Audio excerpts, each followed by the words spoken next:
న్యాయం గుడ్డిది అంటారు, కానీ ఈ కథలో న్యాయాన్ని కోట్లు పోసుకునేశారు. Jeffrey Epstein.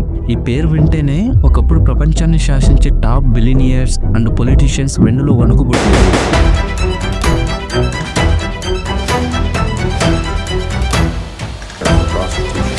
I'm going to love my Fifth Amendment right. 2019లో జైలు గదిలో అతను చనిపోయినప్పుడు అందరూ అనుకున్నారు గేమ్ ఓవర్ అని. కానీ అసలు కథ ఇప్పుడే మొదలైంది. ఫిబ్రవరి 2026 అమెరికా చరిత్రలోనే అతిపెద్ద ట్రూత్ బాంబ్ పేలింది. FBI అండ్ DOJ ఇన్నాళ్ళు దాచిపెట్టిన 3.5 మిలియన్ పేజెస్ బయటకు వచ్చాయి.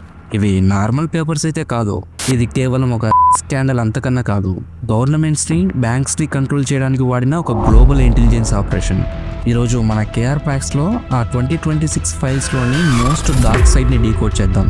మెయిన్గా ఆ రాత్రి కెమెరాలు ఎందుకు ఆగిపోయాయి, గార్డ్స్ ఎందుకు నిద్రపోయారు, ఇంకా జైల్ మెట్ల మీద ఆ రాత్రి కనిపించిన ఆరెంజ్ ఫిగర్ ఎవరు, అది అంతా కూడా లేక కాపాడడానికి వచ్చిన వాడా? So welcome to the architecture of impunity.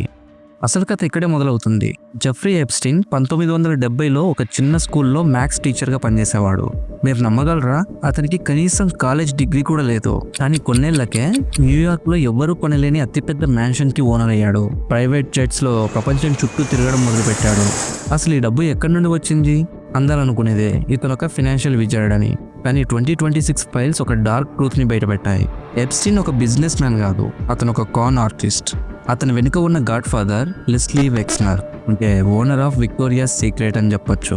1991లో Wexner తన ఆస్తి మొత్తానికి ఎప్స్టీన్కి పవర్ ఆఫ్ అటార్నీ ఇచ్చాడు. అంటే బిలియన్ల కొద్ది డబ్బుని ఎప్స్టీన్ తన ఇష్టం వచ్చినట్లు వాడుకోవచ్చు. సో ఎప్స్టీన్ ఆ డబ్బుని ఇన్వెస్ట్ చేయలేదు, దాన్ని స్టీల్ చేశాడు. ఆ డబ్బుతోనే తన బ్లాక్మెయిల్ ఎంపైర్ని బిల్డ్ చేశాడు. అతను అమ్మాయిని వేటాడే విధానం చాలా భయంకరంగా ఉండేది. FBI దీన్ని ఒక పిరమిడ్ స్కీమ్గా వర్ణించింది. అంటే డబ్బు అవసరం ఉన్న అమ్మాయిల్ని ట్రాప్ చేయడం, వాళ్ళ ద్వారా మరికొంతమందిని తీసుకురావడం. ఇది కేవలం అబ్యూస్ కాదు, ఇదొక ఇండస్ట్రియలైజ్డ్ క్రైమ్. ఇప్పుడు మనం కథలో అత్యంత ప్రమాదకరమైన మలుపులోకి వెళ్తున్నాం. అంటే డబ్బు, అమ్మాయిలు ఇవన్నీ పైకి కనిపించేవి మాత్రమే. కానీ 2026 ఫైల్స్లోని ఒక సీక్రెట్ మెమో ఈ కేసుని ఒక గ్లోబల్ స్పై థ్రిల్లర్గా మార్చేసింది.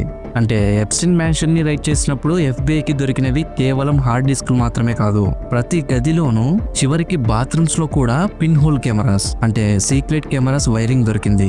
అక్కడికి వచ్చిన ప్రతి సెలబ్రిటీ, ప్రతి రాజకీయ నాయకుడి ప్రైవేట్ మూమెంట్స్ రికార్డ్ అయ్యాయి. ఎందుకంటే వాళ్ళని బ్లాక్మెయిల్ చేసి తన కంట్రోల్లో ఉంచుకోవడానికి.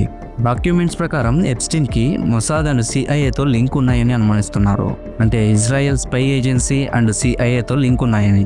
ప్రముఖుల సీక్రెట్స్ని వాళ్ళ చేతిలో పెట్టి దానికి బదులుగా ఎప్స్టీన్ ప్రొటెక్షన్ పొందాడు.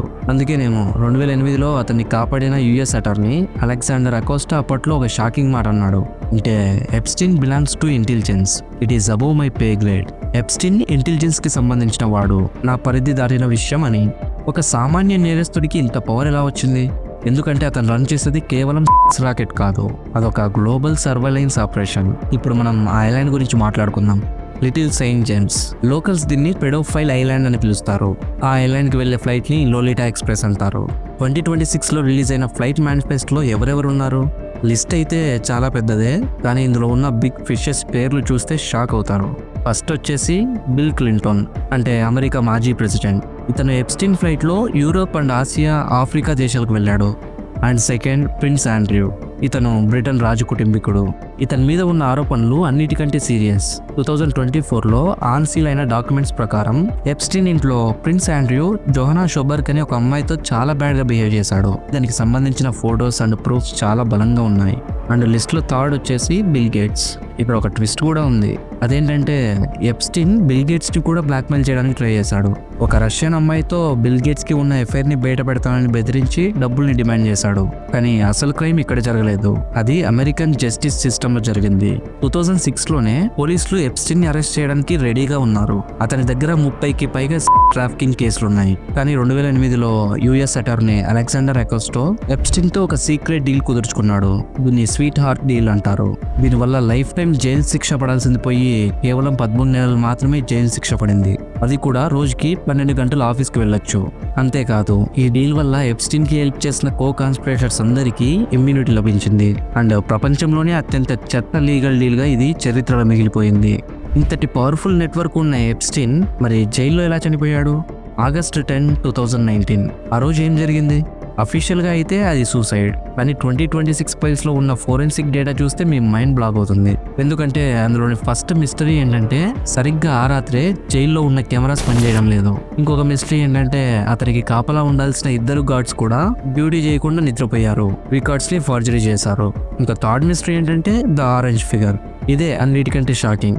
అంటే రాత్రి 10:30 PM కి మెట్ల మీద ఒక ఆరెంజ్ ఫిగర్, అంటే ఆరెంజ్ కలర్ బట్టలు వేసుకున్న వ్యక్తి కదులుతున్నట్లు కెమెరాలో రికార్డ్ అయ్యింది. FBI లాగ్స్ లో దీన్ని పాసిబ్లీ అన్ ఇన్మేట్ అని రాశారు. కానీ అప్పటికే అటార్నీ జనరల్ ఏమని స్టేట్మెంట్ ఇచ్చారు? ఆ రోజు రాత్రి అక్కడికి ఎవ్వరూ రాలేదని. అలా అయితే మరి ఆ ఆరెంజ్ ఫిగర్ ఎవరు? అది అంతా కూడా లేకపోతే ఎప్స్టీన్ ని తప్పించడానికి వచ్చినవాడా? సరిగ్గా ఎప్స్టీన్ చనిపోవడానికి 2 రోజుల ముందు 1953 ట్రస్ట్ అనే ఒక డాక్యుమెంట్ క్రియేట్ చేశాడు. అంటే తన ఆస్తిలో $577 మిలియన్ తన లాయర్స్ కి అండ్ తన ఎక్స్ గర్ల్ ఫ్రెండ్స్ కి ట్రాన్స్ఫర్ చేశాడు. ఫర్ ఎగ్జాంపుల్, చనిపోయేవాడు తన సీక్రెట్స్ తెలిసిన వాళ్ళకి ఇంత డబ్బు ఎందుకు ఇస్తాడు? ఇంకా అబౌట్ ఇట్ 3.5 మిలియన్ పేజెస్ బయటపడినా ఇంకా అసలు నిజం బయటపడలేదు. ఎందుకంటే DOJ ఇంకా 2 lakhs పేజెస్ ని ప్రివిలైజ్డ్, అంటే రహస్యం అని చెప్పి తొక్కిపెట్టింది. ఇంకా ఆ పేజీల్లో ఎవరెవరి పేర్లు ఉన్నాయి అండ్ ఎప్స్టీన్ బెడ్రూమ్ లోని ఆ సీక్రెట్ టేప్స్ ఏమయ్యాయి? సో జెఫ్రీ ఎప్స్టీన్ అనేవాడు కేవలం ఒక వ్యక్తి కాదు, అతను ఒక సిస్టమ్. డబ్బు పవర్ ఉంటే చట్టాన్ని కూడా ఎలా కొనొచ్చో అనడానికి అతనే నిదర్శనం. ఎప్స్టీన్ చనిపోయి ఉండొచ్చు, కానీ అతన్ని ఇన్నాళ్ళు కాపాడిన ఆ సిస్టమ్ ఇంకా బ్రతికే ఉంది. వాళ్ళ ఆయుధం మన సైలెన్స్, మన ఆయుధం ఈ ఇన్ఫర్మేషన్. జస్టిస్ అనేది కొనుక్కోవడానికి కాదు, పోరాడటానికి అని నమ్మే వాళ్ళల్లో మీరు ఒకరైతే ఈ వీడియోని ఖచ్చితంగా షేర్ చేయండి. ఈ సిస్టమ్ని ప్రశ్నించండి. చీకటి వెనక దాగున్న మరిన్ని రహస్యాల కోసం subscribe to KR Facts. Remember, we are watching. Jai Hind.